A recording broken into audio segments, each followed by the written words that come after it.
28 साल का विपुल एक बड़े शहर में इंजीनियर की नौकरी करता था। इंजीनियर बनने के बाद बहुत कम समय में उसने ज़्यादा तरक्की कर ली थी। उसके पास अपनी खुद की एक कार भी थी। एक बार हुआ ये कि विपुल के किसी रिश्तेदार की शादी तय हुई। उसे भी उस शादी के लिए निमंत्रण मिला था, इसलिए वो दूसरे शहर जाकर उस शादी का हिस्सा बना। अगले दिन उसे बहुत ज़रूरी काम था, इसलिए ना चाहते हुए भी रात के समय उसे अपने शहर के लिए रवाना होना पड़ा। वापस जाते वक्त उसने एक ढाबे पर खाना खाया। उसने अपने मोबाइल पर लोकेशन चेक की तो उसे पता चला कि हाईवे पहुंचने का एक शॉर्टकट रास्ता भी है। आते वक्त उसे उस रास्ते के बारे में नहीं पता था, लेकिन उसने फैसला किया कि जाते समय वो उसी रास्ते से हाईवे पर पहुंचेगा। खाना खाने के बाद विपुल ने ढाबे वाले को खाने के पैसे दिए और फिर जैसे ही उसने उससे हाईवे जाने वाले उस शॉर्टकट रास्ते के बारे में पूछा, वैसे ही उस ढाबे वाले के चेहरे का हाव भाव बदल गए। उसके चेहरे पर डर साफ साफ विपुल को नजर आ रहा था।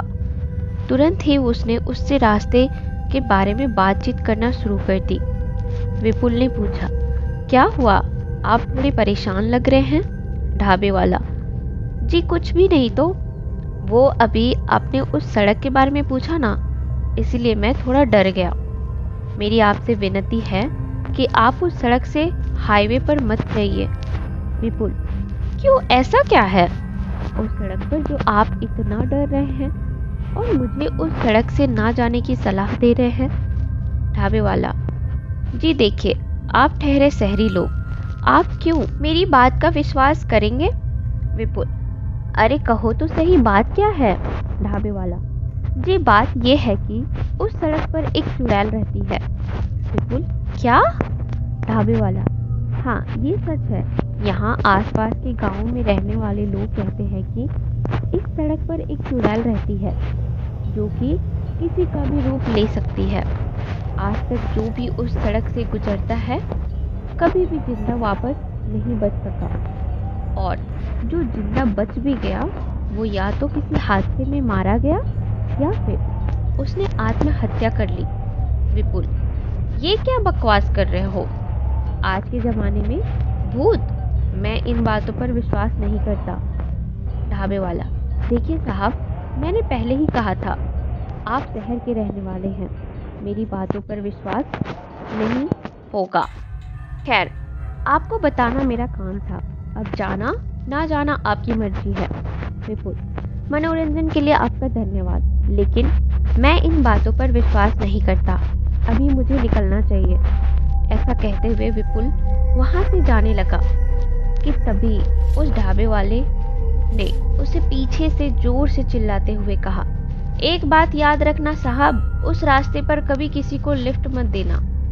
लेकिन विपुल उसकी इस बात पर ध्यान ना देते हुए अपनी कार की ओर बढ़ा और उसमें सवार होकर निकल गया।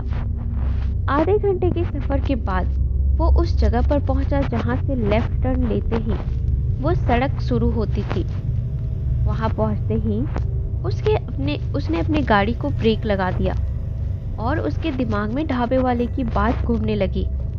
वो सोचने लगा कि क्या वाकई में इस सड़क से जाना ठीक होगा या नहीं। लेकिन फिर उसने सोचा कि ये रास्ता हाईवे पहुंचने का शॉर्टकट है, अगर वो इसी रास्ते से जाएगा जल्द ही हाईवे पर पहुंच जाएगा। उसके बाद उसने लेफ्ट साइड की ओर टर्न ले लिया। उस सड़क पर सफर करते हुए विपुल को 20 से 25 मिनट हो चुके थे।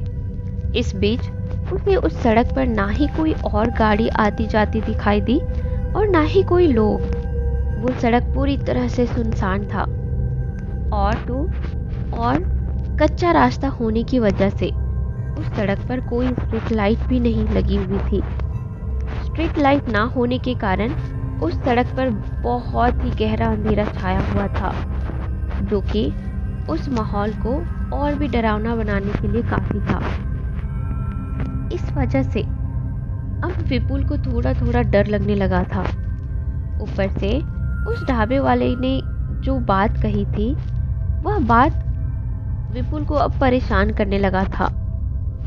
अचानक दूर से ही विपुल को सड़क पर कोई खड़ा हुआ दिखाई दिया। पास पहुंचने के बाद उसने देखा कि 20 से 21 साल की खूबसूरत लड़की सड़क के किनारे खड़े हुए किसी के आने का इंतजार कर रही थी। जैसे ही उसने उसके नजदीक जाकर कार रोकी और उसे देखा तो वो पूरी तरह से उस लड़की को देखते ही मंत्रमुग्ध हो गया। वो लड़की बहुत ही खूबसूरत थी और उसने सफ़ेद रंग का सलवार कमीज पहना हुआ था। उसे देखने के बाद तो उसके दिमाग से सारा डर ही कहीं भाग गया था। उस लड़की ने कहा, क्या आप मुझे आगे तक छोड़ सकते हैं? मैं आगे हाईवे के पास वाले गांव में ही रहती हूँ। उस लड़की के ऐसा कहने पर भी विपुल को कोई फर्क नहीं पड़ा और वो उसे देखता ही रहा। उस लड़की ने दोबारा कहा, हेलो, आप कहाँ खो गए? विपुल, माफ कीजिएगा, आपने अभी कुछ कहा क्या? लड़की, जी मैं ये कह रही थी कि आप मुझे आगे चंदनपुर गांव में छोड़ सकते हैं। ये गांव अभी आगे हाईवे से पहले ही है। वो मेरी साइकिल का टायर पंक्चर हो गया था और मैं पिछले 1 घंटे से यहीं पर फंसी हुई हूँ और किसी के आने का इंतजार कर रही थी और इतने में ही आप यहाँ आ गए। क्या आप मुझे आगे तक छोड़ सकते हैं? विपुल, जी मैं अभी हाईवे की ओर ही जा रहा था। आप बैठिए, मैं आपको उस गांव में छोड़ दूंगा। लड़की, जी आपका बहुत बहुत शुक्रिया। विपुल, इसमें थैंक यू बोलने की कोई ज़रूरत नहीं है। लड़की, जी? उस लड़की ने चौंकते हुए पूछा, क्योंकि उसे इंग्लिश में कहा हुआ समझ में नहीं आया। विपुल, मेरे कहने का मतलब है कि इसमें शुक्रिया कहने की कोई ज़रूरत नहीं है। मेरी जगह कोई और भी होता तो वो भी यही करता। विपुल समझ गया कि उस लड़की को इंग्लिश नहीं आती है। इसके बाद वो लड़की कार के पीछे वाले साइड पर बैठ गई। इसके बाद विपुल ने इंजन स्टार्ट किया और उस लड़की को लेकर आगे की सफ़र की ओर निकल पड़ा। वैसे तो वो दोनों एक दूसरे से अनजान थे और पहली बार ही एक दूसरे से मिले थे, पर ऐसे बात कर रहे थे जैसे गहरे दोस्त हो। बातों बातों में विपुल को पता चला कि उस लड़की का नाम अमृता है। कुछ देर बाद वो दोनों शांत हो गए। फिर अमृता का ध्यान गया कि विपुल ड्राइविंग सीट के ऊपर लगे मिरर से चुपके से उसे देख रहा है। ये देखने के बाद उसने अपनी आंखें बंद कर ली और कुछ बड़बड़ाने लगी। विपुल के लिए ये बात थोड़ी अजीब थी, लेकिन तभी उसे उस ढाबे वाले ने जो कहा था वह बात याद आ गई। उसे याद आया कि उसके ढाबे से जाते वक्त ढाबे वाले ने कहा था कि किसी को लिफ्ट मत देना, लेकिन उस लड़की की खूबसूरती को देखकर उसने उस लड़की अमृता को लिफ्ट दे दी थी। वैसे तो उसे भूत प्रेत में विश्वास नहीं था, मगर न जाने क्यों अमृता को इस तरह देख उसे डर लगने लगा था।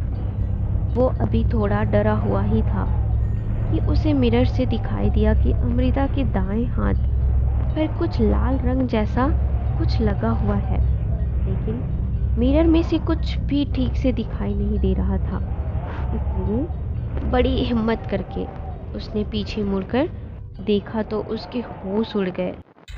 अमृता के दाएं हाथ के उंगलियों पर हल्का सा लाल रंग का कुछ लगा हुआ था और निकल रहा था, तो वहीं उसकी पर्स से लाल रंग निकलकर सीट के नीचे टपक रहा था। विपुल ने तुरंत अपना सिर आगे की ओर कर लिया और बड़ी बेचैनी के साथ ड्राइविंग करने लगा। वक्त उसने पीछे मुड़कर देखा था, उस वक्त भी अमृता आंखें बंद करके कुछ बड़बड़ा रही थी। ये उसे विपुल की इस हरकत के बारे में पता नहीं चला। डरते डरते विपुल ड्राइविंग करते हुए वो रास्ते में आगे एक गांव में पहुंचा।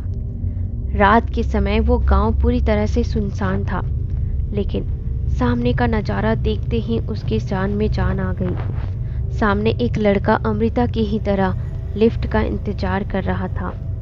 उसकी खराब हुई बाइक वहाँ बगल में खड़ी थी, लेकिन दिलासादायक बात ये थी कि वो लड़का और कोई नहीं बल्कि उसकी बचपन का दोस्त मिलिंद था। उसने मिलिंद को भी लिफ्ट दी। वो उसके बगल में बैठ गया। अमृता को मिलिंद के बैठने से कोई ऐतराज नहीं था। जैसे ही विपुल ने गाड़ी का इंजन स्टार्ट किया, वैसे ही अमृता दोबारा आंख बंद करके कुछ बड़बड़ाने लगी। मिलिंद को भी ये बात बहुत अजीब सी लगी। वो दोनों धीरे से एक दूसरे से अमृता को लेकर बातचीत करने लगे। विपुल ने मिलिंद को ढाबे वाले से लेकर मिलिंद से मिलने तक का सारा बात बताया। सब जानने के बाद अब मिलिंद को भी डर लगने लगा और उसने डरते हुए कहा, उस रोड पर चंदनपुर नाम का कोई गांव नहीं है। मैंने अपने मोबाइल में लोकेशन चेक की थी। ये सुनने के बाद तो विपुल पूरी तरह से सुन्न हो गया, लेकिन वैसी हालत में भी ड्राइविंग करता रहा। विपुल को ये यकीन हो चुका था कि अमृता एक भूत है। तभी मिलिंद को आइडिया आया। उसने विपुल को गाड़ी रोकने को कहा। गाड़ी रोकने के बाद भी अमृता आंख बंद करके कुछ बड़बड़ा ही रही थी। मिलिंद उसके बगल में जाकर बैठ गया। उस बीच विपुल ने तुरंत अमृता की दूसरी तरफ का दरवाज़ा खोल दिया और तुरंत जाकर अपनी ड्राइविंग सीट पर बैठ गया।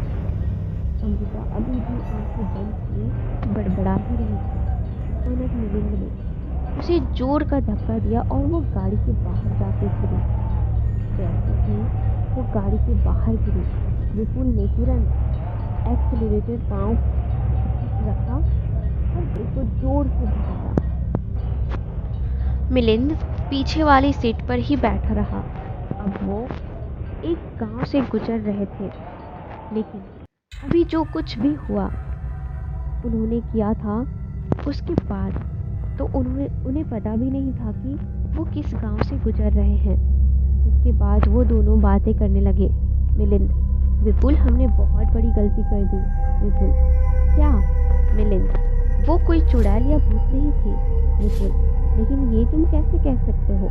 मिलिंद, क्योंकि जब मैं उसे धक्का देने के लिए उसके बगल में बैठा, तब मुझे पता चला कि वो कोई उसका ऐसा ही बड़बड़ाना नहीं था। वो कोई पूजा पाठ वाली लड़की थी। मुझे ठीक से कुछ सुनाई नहीं दिया, लेकिन मैंने बस इतना सुना, ओम।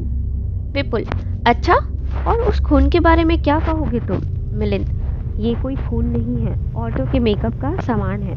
खुशबू से ही पता चलता है। मुझे थोड़ा जुकाम है, इसलिए सीट के नज़दीक पहुंचते ही मुझे खुशबू आ रही है। पर क्या तुम्हें नहीं आ रही है खुशबू? विपुल, हाँ आई तो थी, पर मैं इतना डरा हुआ था कि मत पूछो। खैर, हमसे बहुत बड़ी गलती हुई है, तो उसे चुड़ैल समझकर इस तरह से गाड़ी के बाहर फेंक दिया। में बहुत बड़ी गलती हो गई। एक उन्होंने तो कहा था कि चंदनपुर नाम का कोई गांव है ही नहीं, और उस लड़की को तो वहीं पर उतरना था, तो ये कैसे? मिलिंद, अरे विपुल, सीधी सी बात है, रास्ता भटक कर आ गई होगी यहाँ। विपुल, मिलिंद, मुझे अच्छा नहीं लग रहा है कि अमृता के लिए क्यों ना हम वापस चले और उसे लेने के लिए हम देखें। मिलिंद, लेकिन वो हमें माफ़ नहीं करेगी, बहुत गुस्सा करेगी। विपुल, छोड़ो ना, माफ़ी मांग लेंगे। इस तरह वो वापस पीछे अमृता को लेने के लिए मुड़े। वो अभी उसी गांव से गुजर ही रहे थे कि एक दुकान पर विपुल को गांव का नाम लिखा हुआ दिखा। जब उसने वो पढ़ा तो उसके पैरों के नीचे ही जमीन खिसक गई। उस गांव का नाम था चंदनपुर। ये देखने के बाद उसने तुरंत गाड़ी को रोका और डरते हुए पीछे मुड़कर देखा। तुरंत उसकी गाड़ी से उसकी चीखें गांव वालों को सुनाई दे रही थी। गांव वालों को अपने घर के अंदर से ही सारा शोर सुनाई दे रहा था, पर किसी भी बाहर जाकर उसकी मदद नहीं की। पर सभी गांव वाले जानते थे कि आज उस चुड़ैल को एक और शिकार मिल गया होगा।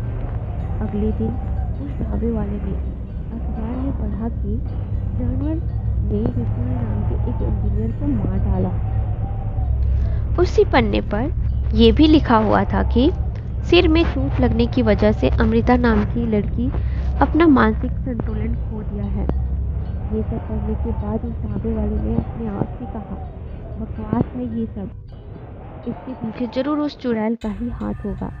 बेचारा आदमी, विपुल का खून उसी चुड़ैल ने किया था और वो चुड़ैल मिलिंद का रूप लेकर इतने समय उसके साथ में थी।